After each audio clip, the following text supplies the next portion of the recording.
La idea de descender el Ebro hasta el mar surgió el verano de 1987 en una reunión de amigos que terminó en un proyecto liderado por Salvador Tainta. José Emilio Martínez, Pedro José Martínez, Bernardo Ciriza, Carlos Sada, Jesús Aranda, Josi Álvarez, Germán Martínez, Pedro Azcona y Rosa Ibáñez.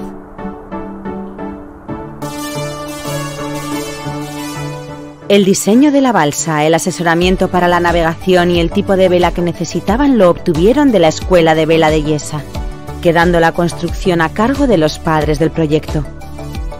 La embarcación que fabricaron a caballo entre un catamarán y una balsa medía 2 metros de manga por 4 de eslora y contaba con una vela, 2 remos, timón y espacio para llevar 2 bidones de enseres, equipo fotográfico y alimentos.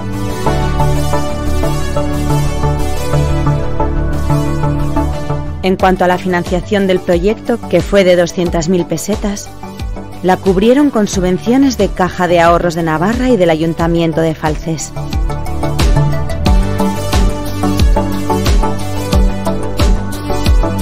Probaron su flotabilidad el 10 de agosto entre el Molino de Cagüés y el Arquillo y, con el viaje perfectamente planificado, los 4 días que faltaban para iniciar la travesía los pasaron repasando una y otra vez el proyecto y realizando las compras necesarias para los primeros días.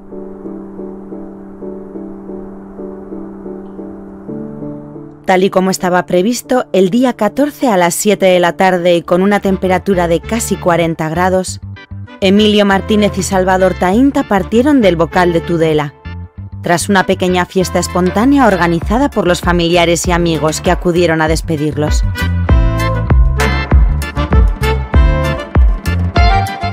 El primer contratiempo que tuvieron estos aventureros lo encontraron al poco de zarpar, debido a que el caudal del Ebro era tan escaso que la barca tocaba el lecho del río y tuvieron que arrastrarla hasta encontrar aguas más profundas. Más tarde tuvieron que desmontarla para poder salvar una presa natural.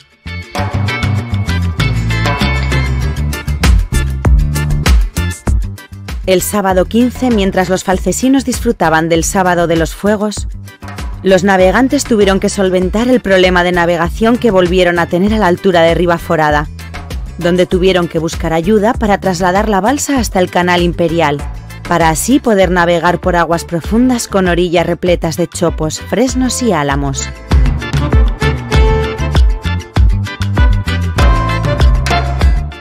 El domingo 16, día dedicado a la Virgen de Nieva, siguiendo el consejo que un guarda del canal les había dado en Cortes, volvieron al cauce del Ebro antes de llegar a Zaragoza, donde el 17 pudieron montar la vela por primera vez. Pero la fuerza del viento y la fuerte corriente los arrastró contra una de las orillas, rompiendo los apoyos de los remos y el del bidón donde llevaban la comida y parte del equipo. Cuando llegaron a Zaragoza, amarraron el catamarán en el Club Náutico, donde algunos socios del club ofrecieron su ayuda para reparar los desperfectos. Emplearon la mañana del 18 en hacer las reparaciones necesarias y más tarde, una vez lograron cruzar sin daño el puente de piedra, que estaba en obras, navegaron por aguas sucias e insalubres hasta cerca de Osera de Ebro, donde pernoctaron antes de llegar al pueblo.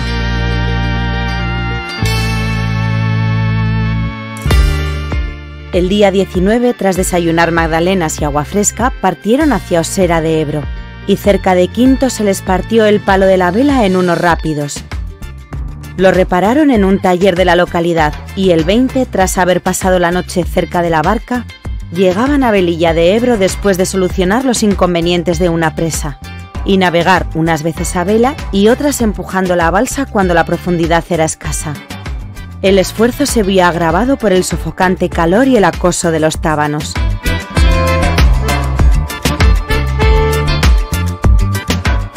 La nueva singladura la pasaron luchando contra un tórrido bochorno que les obligaba a remar sin lograr apenas avanzar. A mediodía llegaron a Sástago agotados por el esfuerzo y las altísimas temperaturas, por lo que dedicaron la tarde a descansar en un bar, bajando a la ribera del Ebro para pasar la noche bajo las estrellas.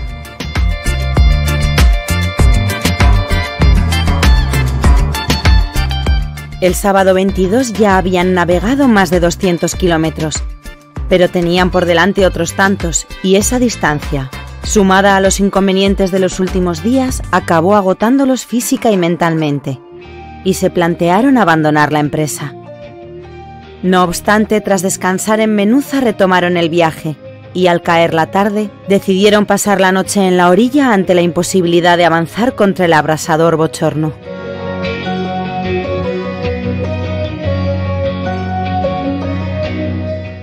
El domingo 23, tras pasar una noche horrible debido a la tormenta que se desató durante la noche y a las picaduras de las pulgas que infestaban el cubierto que buscaron para protegerse de la lluvia, telefonearon al equipo de apoyo en Falces para comentarles su estado de ánimo.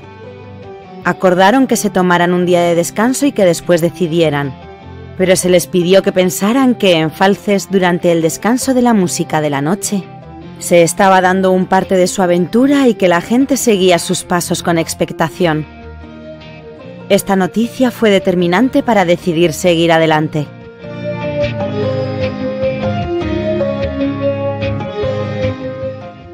Pasaron la mañana en la piscina y después de comer salieron de escatrón remando de nuevo contra el bochorno. Horas después, en mitad de una tormenta con mucho aparato eléctrico, decidieron acercarse a una orilla y amarrar la balsa, y montar una tienda con la vela para pasar la noche protegidos de la lluvia.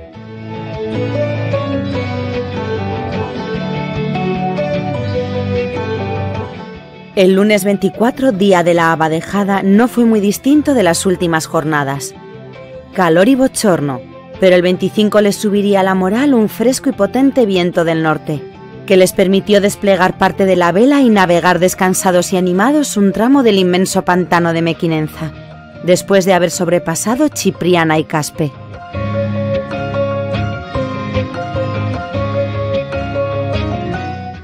El miércoles 26, después de dormir en una de las inhóspitas orillas del pantano, se dispusieron a recorrer los 30 kilómetros del atemorizante embalse que todavía tenían por delante.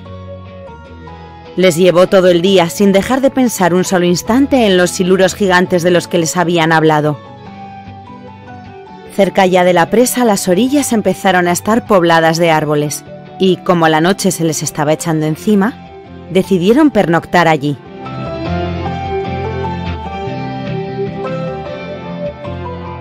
Y el 27, salvado el escollo de la presa, en Mequinenza buscaron transporte para llevar la balsa aguas abajo hasta sobrepasar las represas de Ribarroja y la de Flix, pues ambas eran innavegables.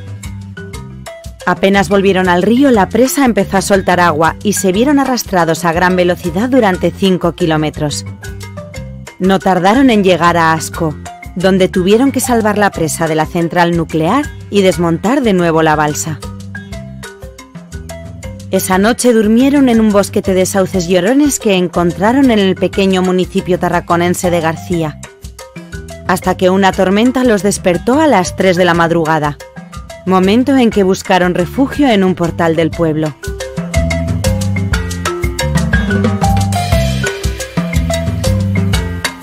El viernes 28, con una agradable temperatura que no llegaba a los 20 grados y una corriente que les impulsaba a buena velocidad, pasaron por Mora de Ebro y Mora la Nueva, y al mediodía pararon a comer en Miravet. Después de comer y aprovisionarse de agua, navegaron entre acantilados hasta llegar a la presa de Xerta, que sobrepasaron con facilidad para proseguir navegando rodeados de naranjos hasta llegar a Tortosa. Entraron en la ciudad navegando a vela hasta el Club Náutico, donde amarraron la embarcación, se ducharon, cenaron, llamaron al equipo de Falces y, sobre medianoche, se quedaron dormidos bajo unas palmeras.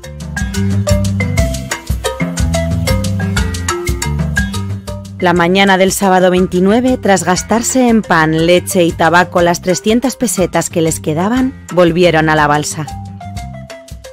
Cogieron los remos y remaron con ahínco para llegar lo antes posible, y hacia mediodía les informaron de que su pretensión de llegar al mar con esa embarcación les iba a resultar imposible, pues el empuje del mar les haría retroceder, por lo que decidieron concluir su aventura en Amposta.